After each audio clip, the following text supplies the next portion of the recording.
Assalamualaikum warahmatullahi wabarakatuh. Kembali lagi di channel Pak Muhib. Apa kabarnya anak-anak? Semoga kita dalam perlindungan Allah Subhanahu wa Ta'ala. Amin. Pada kesempatan kali ini kita akan belajar pendidikan agama Islam. Materinya yaitu keteladanan Rasulullah SAW dan sahabatnya. Akan tetapi submaterinya yaitu kejujuran dan kasih sayang Rasulullah Shallallahu Alaihi Wasallam. Agar nanti kalian paham dengan materi kali ini, kalian tonton video ini sampai selesai ya. Tapi sebelum itu, mari kita terlebih dahulu berdoa agar nanti dalam belajar kita diberikan kemudahan oleh Allah Subhanahu wa Ta'ala. Amin. Dan juga diberikan ilmu yang bermanfaat. Amin. Sekarang kita berdoa dulu ya. Berdoa mulai. Bismillahirrahmanirrahim. Rabbi zidni ilma warzuqni fahma. Amin ya rabbal alamin. Selesai pembelajaran, kita mulai. Bismillahirrahmanirrahim. Assalamualaikum warahmatullahi wabarakatuh. Pada kesempatan kali ini kita akan membahas mengenai materi kelas 6 pelajaran 5, yaitu keteladanan Rasulullah SAW dan sahabatnya. Adapun submateri yang akan kita bahas yaitu kejujuran dan kasih sayang Rasulullah SAW. Mengingatkan saja bagi kamu yang belum subscribe dulu, like video ini jika kamu menyukainya, dan share ya kepada orang yang membutuhkan. Yuk kita mulai belajarnya. Nah, tentunya kalian sudah mempelajari kisah 25 Nabi ya. Nabi Muhammad SAW pasti disebut sebagai Nabi ke-25 atau Nabi terakhir. Nabi Muhammad SAW sejak kecil sudah menjadi yatim piatu. Oleh sebab itu, beliau sangat mencintai anak yatim dan menganjurkan umatnya untuk merawat, mendidik, dan mencintai anak yatim. Di samping itu, Nabi Muhammad SAW terkenal sangat jujur. Sikap jujur tersebut sudah diperlihatkan sebelum beliau diangkat menjadi Rasul. Pada usia remaja, beliau diminta bantuan oleh pamannya untuk membawa barang dagangan milik Siti Khadijah binti Khuwailid yang kaya raya dan dihormati di kota Makkah. Pada usia 35 tahun, Nabi Muhammad SAW bersama-sama dengan orang-orang Quraisy diminta untuk memperbaiki Ka'bah. Ketika pembangunan sudah sampai ke bagian akhir ya, Hajar Aswad, bangsa Quraisy berselisih tentang siapa yang mendapatkan kehormatan untuk meletakkan Hajar Aswad ke tempatnya semula. Pada akhirnya mereka sepakat menunjuk Muhammad. Sebelum itu Nabi Muhammad belum menjadi Rasul ya, sebagai orang yang tepat untuk melakukan hal tersebut.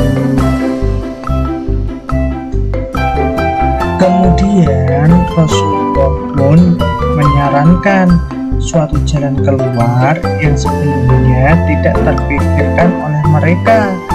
Beliau mengambil selembar selendang, kemudian Hajar Aswad itu diletakkan di tengah-tengah selendang tersebut. Beliau lalu meminta seluruh pemuka kabilah yang berselisih untuk memegang ujung-ujung selendang itu. Mereka kemudian mengangkat Hajar Aswad itu bersama-sama. Setelah mendekati tempatnya, Rasulullah Shallallahu Alaihi Wasallam yang kemudian meletakkan Hajar Aswad tersebut. Nah, ini merupakan jalan keluar yang terbaik. Seluruh kabilah setuju dan meridhoi jalan keluar ini. Mereka pun tidak jadi saling menumpahkan darah. Sejak saat itu, beliau dikenal di antara kaumnya dengan sifat-sifat yang terpuji. Para sahabat dan pengikutnya sangat menghormati dan mencintai beliau, sehingga beliau diberi gelar Al-Amin, artinya orang yang dapat dipercaya.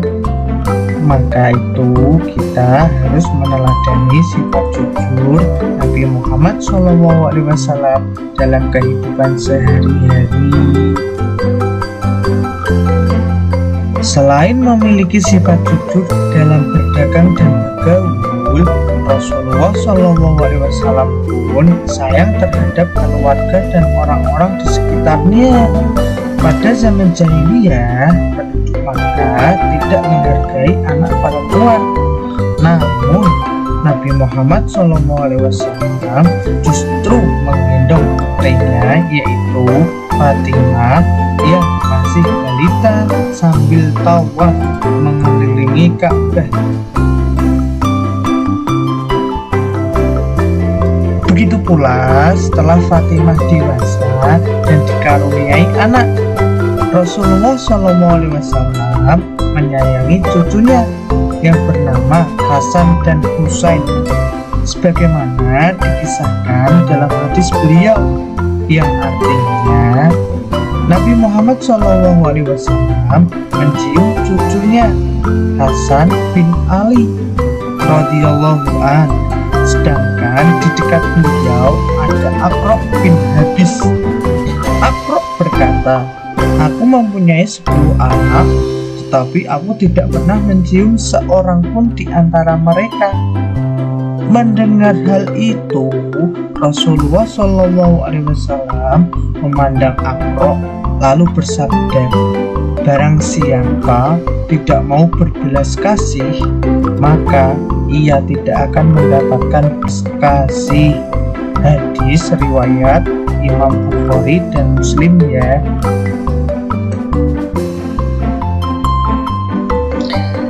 Selain hadis di atas, Rasulullah SAW mengajarkan pula untuk hormat kepada orang tua, seperti dalam hadis yang artinya berikut ini. Ibnu Mas'ud pernah bertanya kepada Nabi SAW, "Ya Rasulullah, amal apakah yang paling disukai oleh Allah?"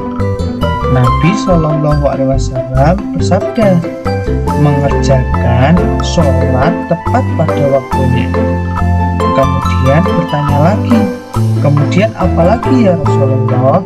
Nabi SAW menjawab, "Berbaktilah kepada kedua orang tuamu." Kemudian Ibnu Mas'ud bertanya lagi, "Lalu apa lagi ya Rasulullah?" Nabi SAW menjawab, "Jihad fisabilillah." Hadis riwayat Imam Al-Bukhari dan Muslim.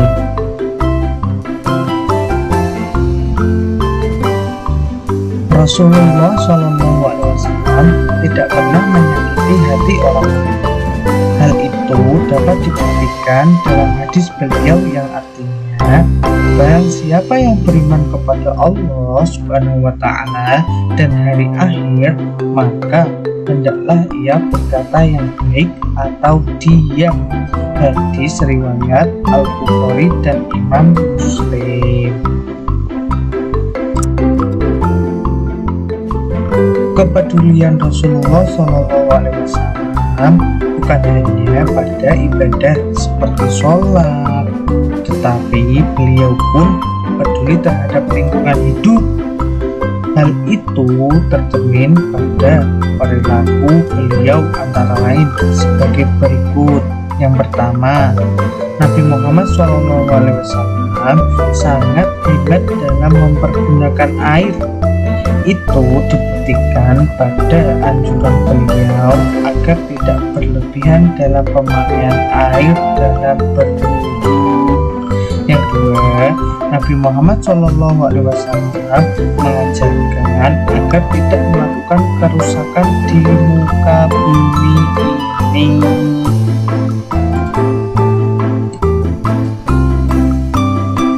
Anak-anak yang soleh dan solehah, Nabi Muhammad SAW diutus oleh Allah Subhanahu wa Ta'ala sebagai rahmatan lil alamin atau sebagai pembawa kasih sayang bagi alam semesta ini. Tentunya kalian ingin tahu lebih jauh apa tujuan Nabi Muhammad SAW berdakwah. Tujuan dakwah Nabi Muhammad SAW adalah untuk mengubah keadaan masyarakat jahiliyah menjadi masyarakat yang sejahtera berdasarkan agama tauhid, yaitu agama yang meyakini bahwa Allah Subhanahu wa Ta'ala adalah Tuhan yang Maha Esa. Misi kedamaian dan kesejahteraan hidup tersebut bukan hanya bagi bangsa Arab saja, tetapi juga bagi seluruh alam sampai sekarang dan akhir zaman. Nabi Muhammad SAW selain mengajak kaumnya untuk mengutamakan kemurnian akidah dan selalu menyembah Allah yang Maha Esa, beliau juga menanamkan akhlak terpuji yang membawa kebaikan manusia hidup di dunia hingga akhirat. Salah satu sifat terpuji yang dapat kita cermati ketika beliau dan pengikutnya hijrah ke kota Madinah. Beliau mampu menanamkan sikap persaudaraan antara kaum pendatang, yaitu kaum Muhajirin dengan kaum Ansor, sehingga mereka saling menolong untuk menciptakan daerah yang tertib dan aman. Di samping itu, masyarakat berperilaku sopan santun sesuai ajaran Rasulullah SAW.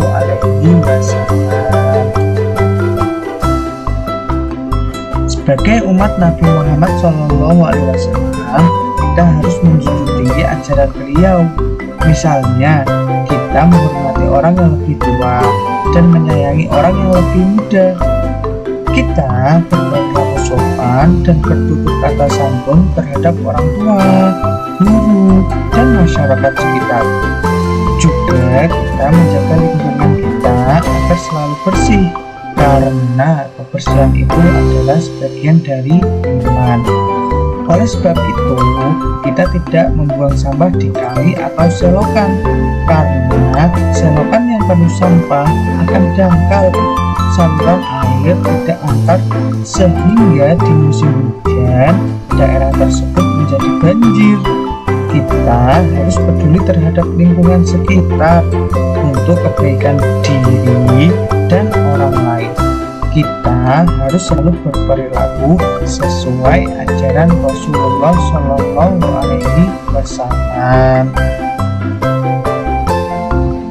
Alhamdulillah, pembelajaran kita sudah selesai. Jangan lupa untuk selalu bagi kamu menjaga sikap perilaku Nabi sebagai suri tauladan kita. Terima kasih. Wassalamualaikum.